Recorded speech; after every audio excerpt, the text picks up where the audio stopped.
Rather, it creates more problems. Okay. So those are the challenges that I see. I'd like you to comment on the role of artificial intelligence. There's so much buzz about it over here. We hear of Samanthas and those kind of people and gadgets. But within the hospitality industry, if you look at Japan, the reason they promoted it is because the generation is getting old. Now, in Africa, is there really a role for artificial intelligence in this time? Very quickly, yes, there is the role for artificial intelligence to bridge the gap. To bridge the gap. I mentioned we have our societal structures. We have indigenous rural societies, we have this urbanized. And the more disconnected we are, the more we have the tensions, which you saw in your Kenyan politics. It creates more tension. So we need AI to help us bridge that gap. In terms of our people getting older and so on, that's a different sort of problem. We don't have those problems. That's what I'm saying. We need to understand our problems so that the same technology can be used to address our problems, not address those problems. So when you get a Japanese expert coming to advise you on how to use artificial intelligence, his frame of reference is a country that is getting what? Older. But you're dealing with a country where you have 15 to 35-year-olds being more than 60% of your demography. And not just that, where they are located. So we need AI to try and bridge the gap. But we don't need AI to solve old people's problems because we don't quite have that problem yet. Does that make sense? In fact, in Italy, I'm saying to the Italians, in 30 years' time, a real Italian will be gone. Just like the real Romans, you don't hear about them anymore. Because it will be mostly Libyans and Algerians and everybody else that, you know, who are actually having more babies than the real Italians. So who's going to be an Italian in 30 years' time? It's a different story. Again, that's why I said those things, the time as the independent variable, yeah, some of these things will exist for a while. Artificial intelligence for Africa, yes, we need it now to bridge the gap between our... So, ladies and gentlemen, can we put our hands together for a wonderful presentation. Thank you, Professor. I now welcome Fiona to say one or two things. Thank you to all the speakers this morning, Professor Duol, Professor Joe Echendu, Professor Shiundu. I thank you very much for running a tight ship. That was a learning experience for some of us. Pwani University. He's a former acting executive director of STRC in Auckland and former head of environmental division at the Auckland University. Former head Nepal coordinator of unit at AUC. Professor Tamami has a very interesting topic for us, very complex, and I hope it's the same one. Yeah. So he will be talking on the complexities,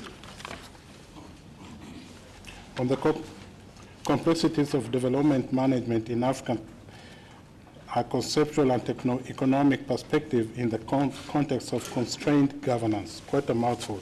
So Professor Tamami, please.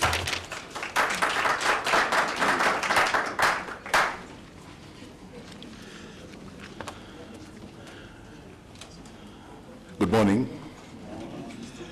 Actually, good afternoon. Yes. The Vice Chancellor, Professor Francis Odwol, the Deputy Vice Chancellors, the keynote speaker, Professor Shendu, distinguished participants, I'm quite delighted to be here presenting a paper on an issue that basically follows on work that I have been doing for the last 25 years. I think we all know that during the early years of undertaking any research, the level of maturity usually is quite low. But with time, that particular target area, you begin to acquire some better understanding of things than was hitherto the case. And I would like to share with you my own experiences in this field of development, in particular as connecting the two important domains of science and technology. First and foremost, I do not have a formal presentation to give you until later, and there is a reason for that. I was reading about a philosopher by the name Wittgenstein. I'm sure many of you have come across his works. And every time he entered a class, and I'm not assuming that this is a class, every time he entered a class, he realized that whatever he was projecting on the screen and whatever he was writing on the board, the students were paying very little attention to what he was saying and concentrating more on what was being presented on the board. And they ended up losing a lot of information because what the professor was saying seemed to be less important to the students, and what was more important to them was what was appearing on the board. And he realized that the students that were emerging from his class were not necessarily reflective thinkers. And he changed all that. And he decided that every time he holds his lecture, no student would be allowed a pen or a paper in class, and they would have just to sit and listen. They can go and make their notes later. And you can imagine how furious the situation became thereafter. The students congregating in groups and starting asking each other, what did he say? What did he mean here? And they ended up producing very good philosophers in Cambridge. He ended up actually teaching in Cambridge. So I think I would want to follow that little tradition of his by simply saying what I want to say. And I'm sure that when you get the paper, you'll be able to fill the gaps yourselves. Let me start with what the late Mahatma Gandhi actually said just a few months before the independence in India. He was asked by a journalist whether India is now going to aspire to achieve the level and standard of living of Britain, now that India was becoming an independent country. And again, as we know, Gandhi, in his usual wit, looked at the journalist and said, Britain had to conquer half the world to achieve the level and standard of living that it is enjoying now. How many more planets would India have to obtain in order to achieve the same level of standard, the same living standards? What Mahatma was simply telling us is that the paradigm of development really matters, because if we are to pursue development in the context of how the industrialized countries have pursued theirs, then there's a very strong likelihood that we are going to damage our planet in a very, very dramatic way. And so, rooted in the idea of modernization, that is the modernization theory, which simply says that all countries simply take the same steps towards industrialization, towards development, as they advance through sequential stages. And the advocates of this particular paradigm from the 1950s and 1960s onwards were giving emphasis to science and technology as integral elements of the development planning and of investments. Rastow, for example, in his model in the early 1960s, concretized this particular view by stating that societies in their development trajectories, they tend to move from the traditional societies to the age of high mass consumption, and that any society that wishes to advance must focus on internal barriers, that there was nothing external that would impede any country from experiencing growth or development, but that the internal conditions were the ones that would need to be taken care of. Of course, I will criticize this particular model because my interest here is to provide you with some of these models that have tended to influence policy among many of our practitioners in our ministries. But then they have tended to miss the boat because, as we heard this morning, there are models which are indigenous, which are extremely useful, and now they are being replicated in certain parts and villages in India without necessarily having to inflict considerable damage to the environment, which once it has occurred, like destruction of coral reefs, we are unable to reclaim those important environmental assets. So these early models, which have tended to influence development in many of our countries in the continent, and as you know, neoclassical economists have had a disproportionate influence on policy anyway. They are the ones who are being listened to more than sociologists, more than engineers. And it's a tragedy that their thinking, which is extremely, extremely detrimental to the evolution of societies in sustainably responsible ways, is the thinking that is embedded in the planning processes. There may be marginal changes in ideas here and there, but at the very core, we still have the neoclassical thinking, the neoclassical paradigm, influencing our investment decisions, our planning decisions, and our development decisions. Now, an illuminating thesis on modernization, which is the theory that has tended to influence us in our deliberations. There was an illumination by another thinker by the name Alexander Gerschenkron.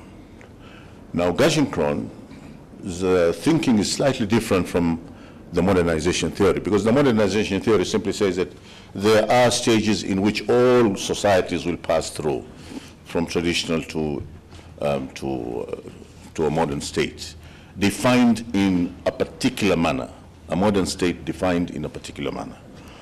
And Alexander was saying that, in fact, those who are latecomers in the process of development are better suited and well placed to absorb and take on technologies that are far superior in sustainable terms compared to those that define the paths of the pioneers. And that the concept of technological leapfrogging actually emerged much later, but this is what he was simply saying, that instead of imbibing and utilizing technologies that are heavily destructive of nature, we might as well identify those that are in harmony with nature and are not going to affect the life support functions of the environment in general.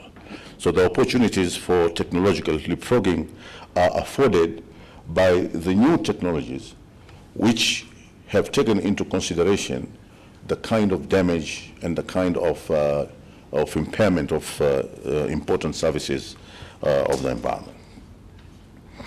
Of course, these early theories were challenged.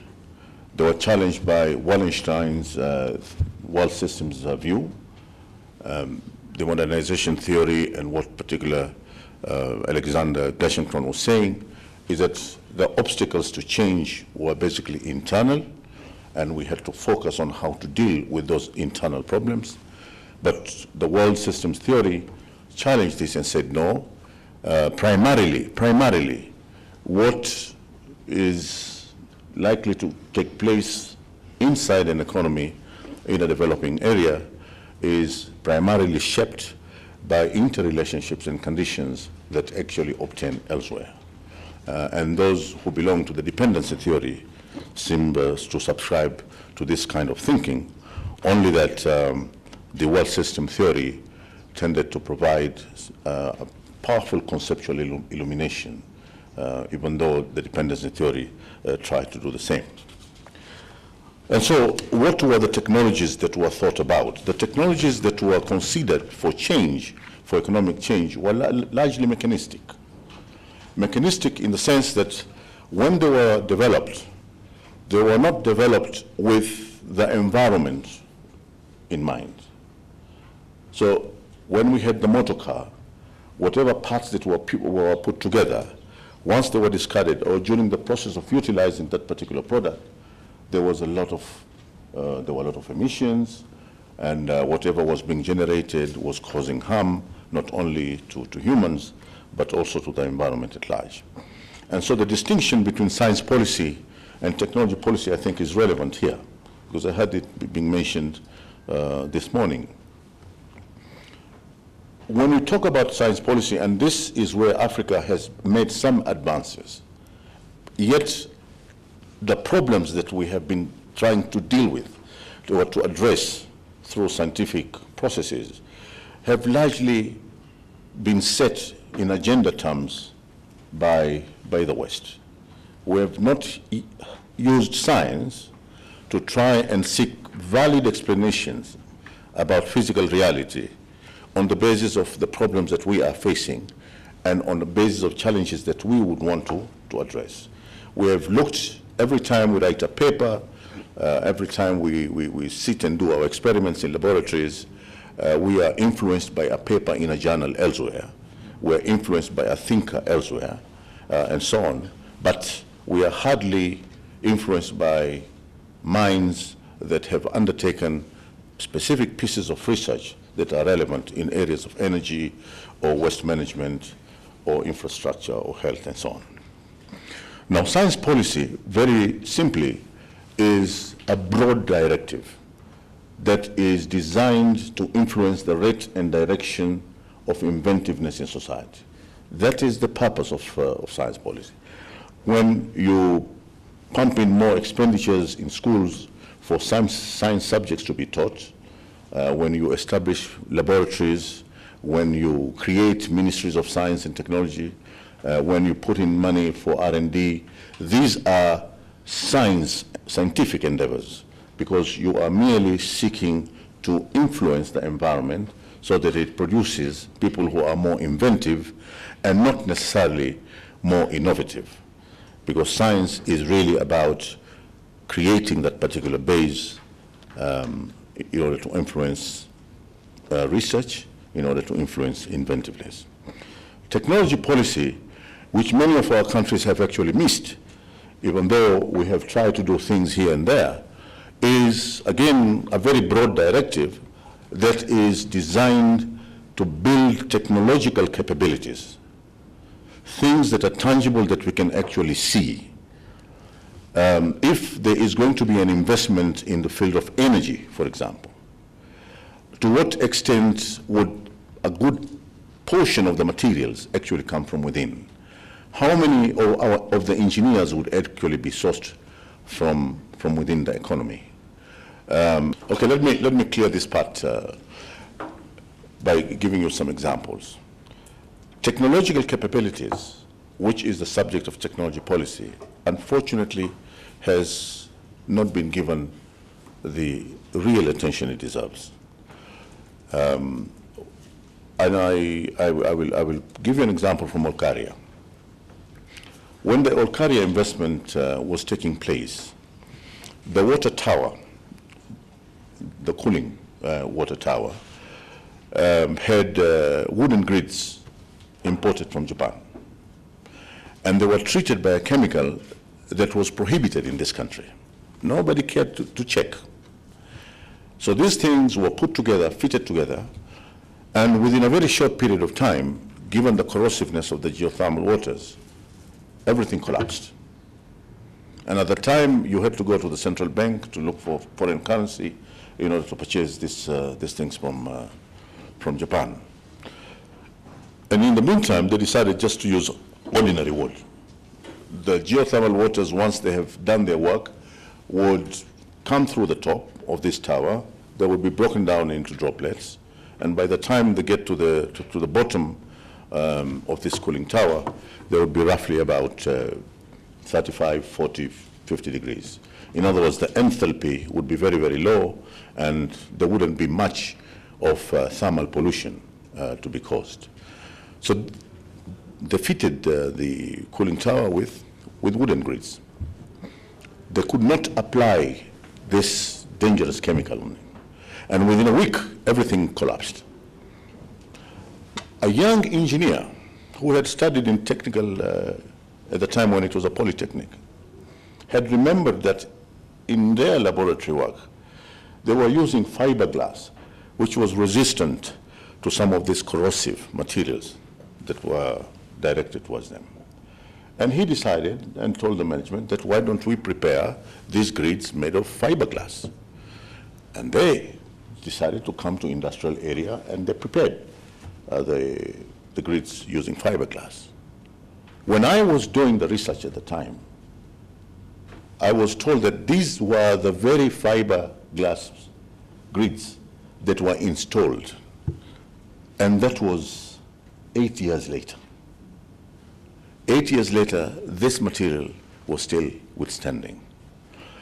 But the funny part is that, and this is where the technology policy doesn't seem to be right in many of our countries, is that when the tower, the next tower was being built, the grids were all imported from Japan. The fiberglass grids were all imported from Japan.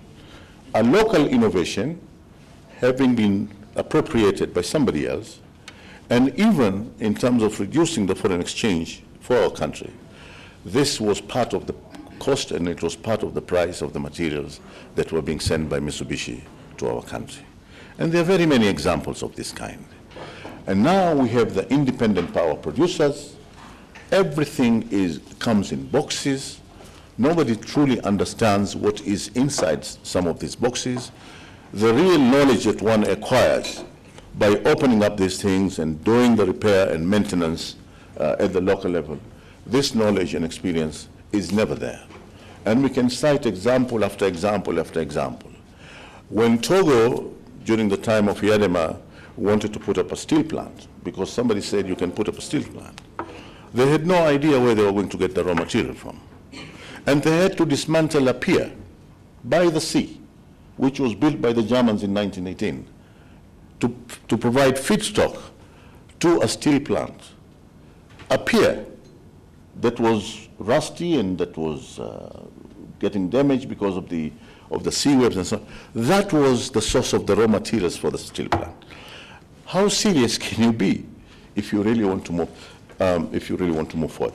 I don't know, sir. You want me to end here? I can do so, and I can provide information during question time, because I don't want to upset you in any way, and also upset your program. Now, as I said, the economists have been the ones that have largely influenced policy, very, very disproportionately in many of our countries. And it is based on the paradigms that they were able to absorb during the time they were being trained in universities. And one of the most problematic paradigms that they absorbed was based on the work of this thinker called Leo Valras. Now, Leo Valras came up with the general equilibrium theory, where markets were all in equilibrium. It was about the market. It was about the market and nothing else. That all these markets were going to be in equilibrium. The prices were all going to be in equilibrium. The quantities are all going to be in equilibrium. But when you look at this model, which came to be referred to as the circular flow model, and I'll try and illustrate it here very quickly. You had the households and you had the farms. Well, let's put it this way, farms here and households there. The households provide the labor, and they are paid salaries in return. And the farms provide the goods and services, and the households pay for those goods and services. And that this particular process is unending.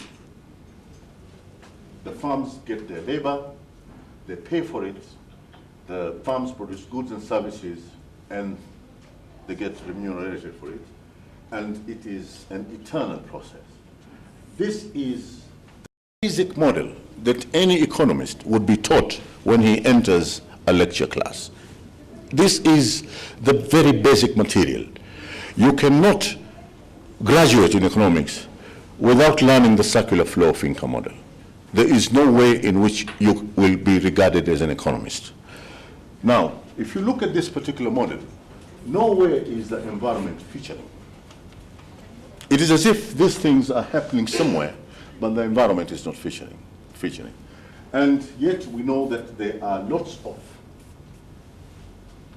negative particles, products that find their way into the environment, and that the economic system itself uses raw materials and energy from the environment. So this was being left out.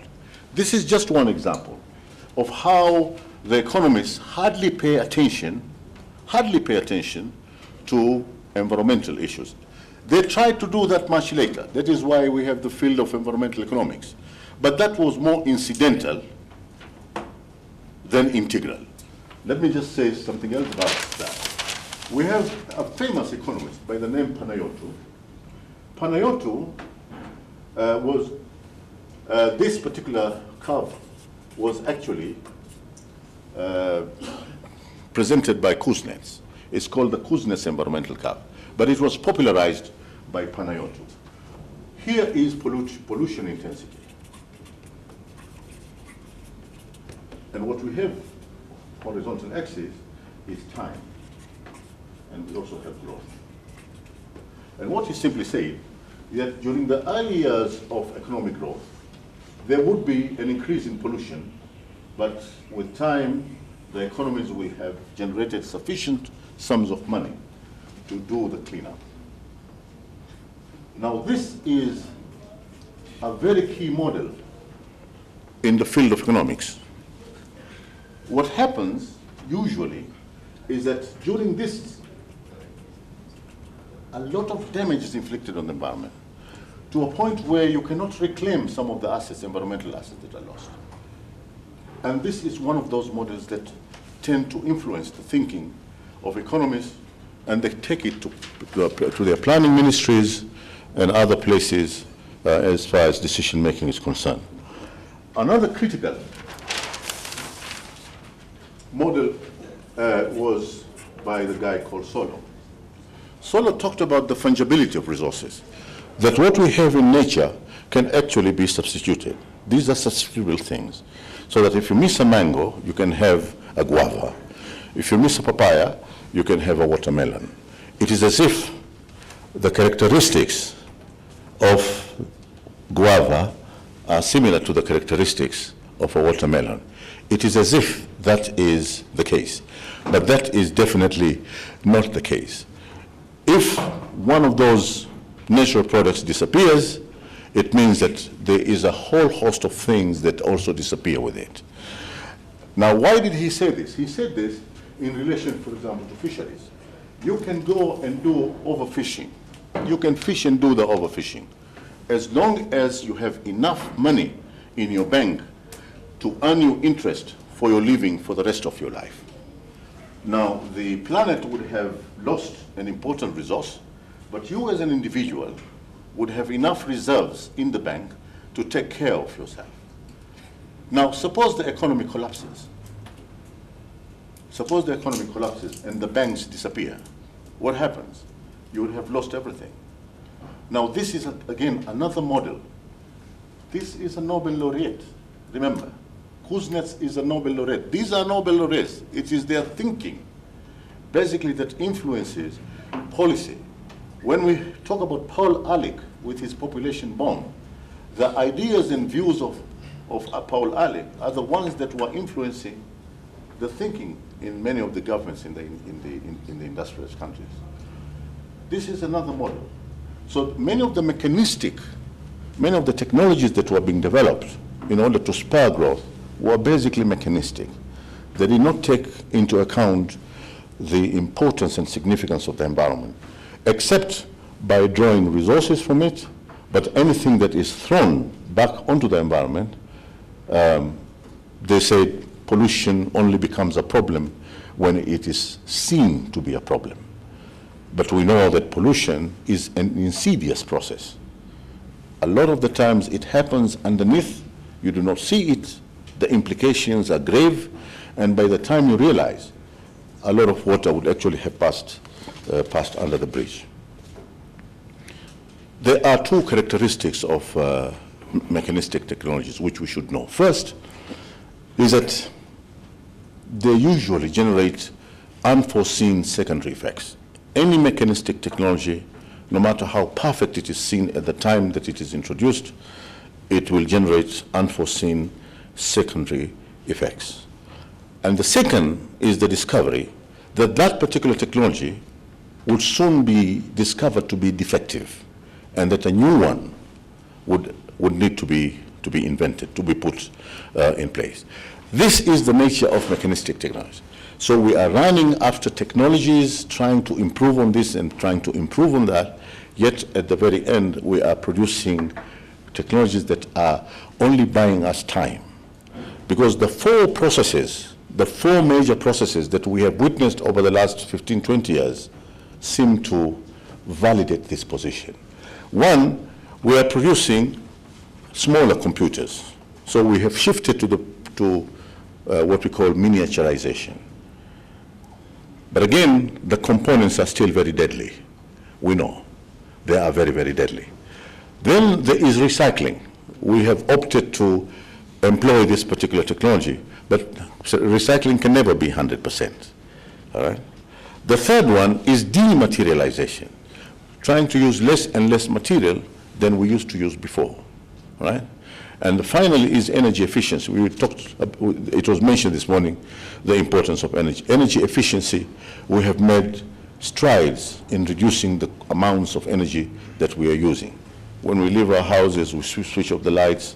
When we are cooking, we make sure that we don't allow the gas to turn on. And we have done quite a lot, but it is all within the mechanistic world view. And we have to move away from this mechanistic to the organic platform. Try and develop technologies that are organic in nature, that are environmentally friendly, and that the people who sit in our ministries must also learn to appreciate that there are many good engineers who can provide wonderful information about environmental sustainability. When Taiwan was doing its industrialization, it sent all the economists away from the ministries. It decided to focus only on the engineers. And that is also what Japan did. Don't take my word for it. Robert Ward, in his book, Governing the Market, states it very clearly with examples. No economist worth his salt was ever allowed to be very close to the decision-making points of power. The one that would be given some consideration occupied the 87th position in Taiwan. Most of those who were up there were engineers, because the engineers not only built, but they saw what the consequences were, and that touched them very, very close to their hearts. I will stop here. Thank you.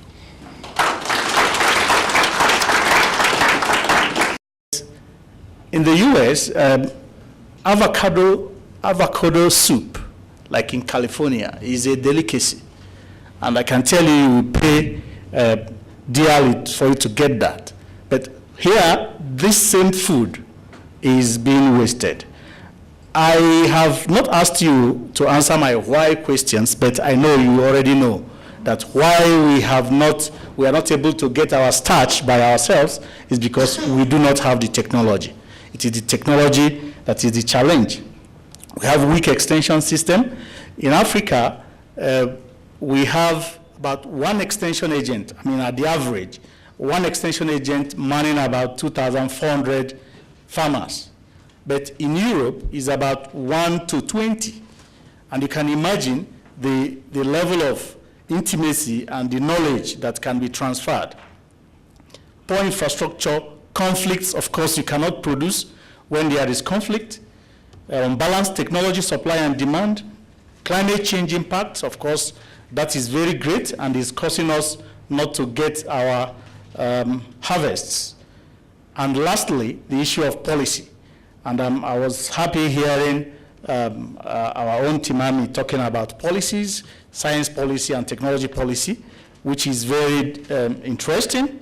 So sometimes it is not having the policy that is the sake, because I can tell you there's a country in East Africa here that has the highest number of policies in Africa, actually. But implementation is the problem. Uganda has the highest number of policies.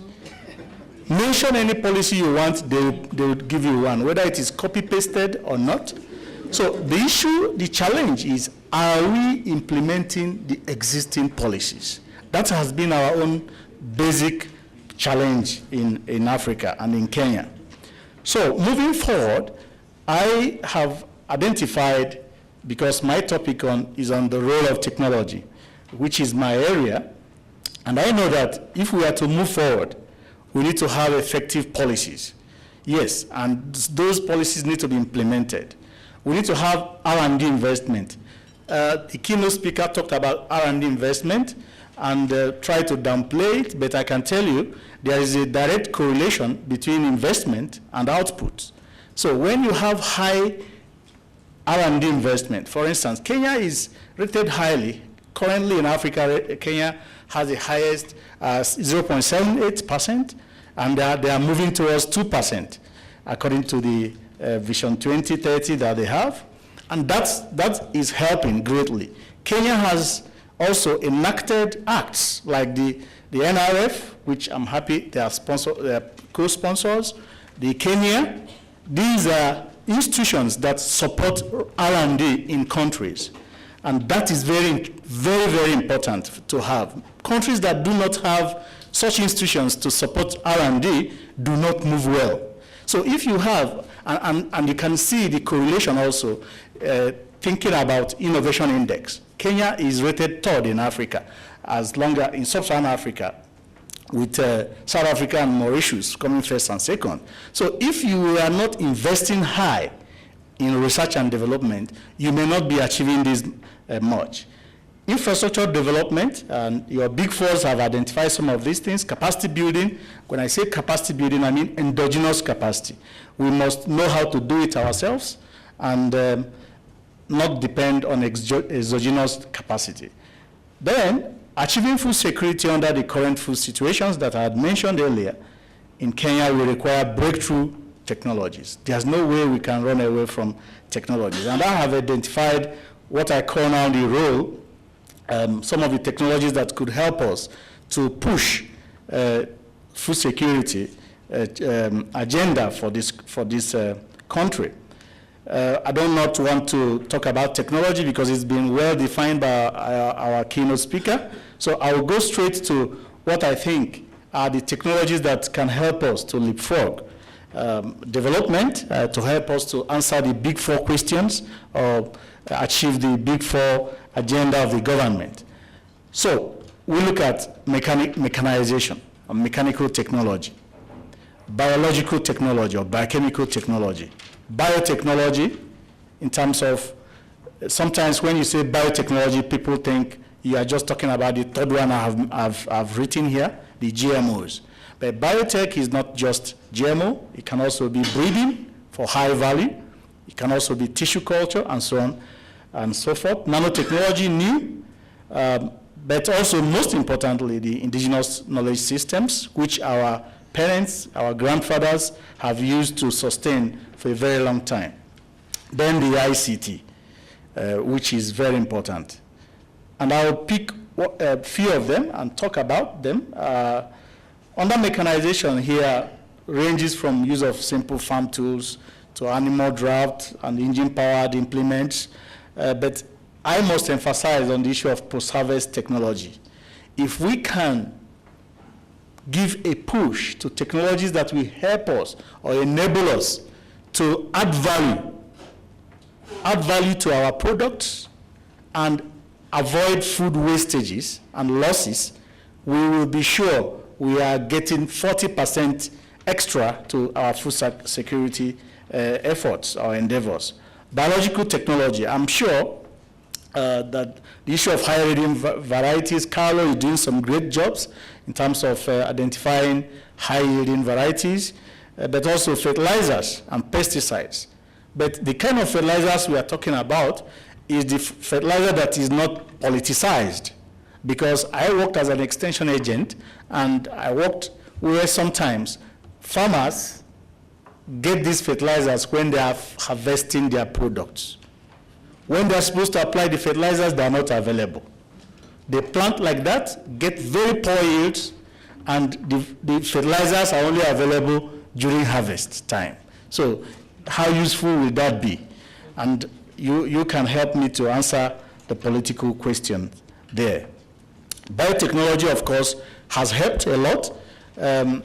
Countries like Burkina Faso has gotten some great leapfrog in terms of applying GM in their cotton, and I'm sure that Kenya is also moving towards applying the GMO in some areas to boost food production in maize and cotton and some other products. Nanotechnology also has helped a lot, especially in countries like South Africa, where they are advanced in using nanotechnology to fight against diseases and viruses in crops. And indigenous technology is also a technology. I can tell you that sometimes my grandmother, when we are small, will come out and tell us, maybe we see the cloud, it is so cloudy, and we feel it is about to rain, and we start running about to pick things out from the compound, and he tells us, she will come out and look at the cloud and tell us, no, don't worry, this rain will not fall. And I'm asking her, what do you mean by this rain will not fall? It's almost there. He said, no, it will not fall. And I tell you, that rain will not fall. She's not a rainmaker, but she has looked at the cloud, and she knows where the cloud will gather and the rain will come or will fall. Sometimes also, we look at the cloud and we think that, oh, this is not rain. She will be calling us wherever we are. Come back and pack the kernels, pack the clothes from the compound because the rain will fall. And I'm asking her, but it's not heavy. He said, this rain will fall in the next 30 minutes. And 30 minutes or so, the rain will fall. You can understand, this is a technology, or this is a system that she has studied over the years and passed on to the next generation. So we need to document that. We need to appreciate that and also deploy it in our food security efforts. Then the IT. Of course, the use of mobile phones, the use of computers and internet has contributed to food security. And that there's no doubt about this. And I am going to also demonstrate with one technology that we at the ATPS has developed using a mobile phone, which we are currently upscaling across Africa, that is helping farmers to boost productivity and resilience against climate change impact. And that is the Land Info mobile app technology. A technology we developed alongside or in partnership with the USDA in the US and other multiple global partners. And what is Land Info? It is a mobile app. All of us have smartphones here. And with that smartphone, it can do a lot of things for you if you are a farmer, if you are an entrepreneur, if you are a land investor, if you're a policymaker. And what does the Land Info do? The Land Info enables you to access climatic variables in situ, wherever you are on the surface of Earth. If you download the phone here, if you download the app here in your phone, you'll be able to tell anybody the volume of rainfall that will fall here in Sarova, Pan-Afric, from January to December. You already know it. You will be able to tell anybody the type of soil, because it gives edaphic and non-edaphic variables. It will be able to tell you the name of the soil, where you are standing. It tells you the rainfall distribution from January till December in your mobile phone by just clicking a button. So we have seen that this mobile app, through this research we've done for over 3 years, is already helping farmers because we are popularizing it across Kenya through the support of the Kenyan government and some other development partners. So it helps you to give what we call ground truth. Because if you, the former soil maps, for instance, will give you a coarse kind of information saying that the land in Hollingham or at the city center is like this, like that characteristics. But then this app will tell you exactly ground truth information about what the soil is in terms of the name. It works like this. Wherever you are, you can input data. The data simulates with global information that we have for over 100 years, and thanks to institutions like Carlo, because they give us information on maize productivity for over 100 years, and we are able to use that to simulate our data.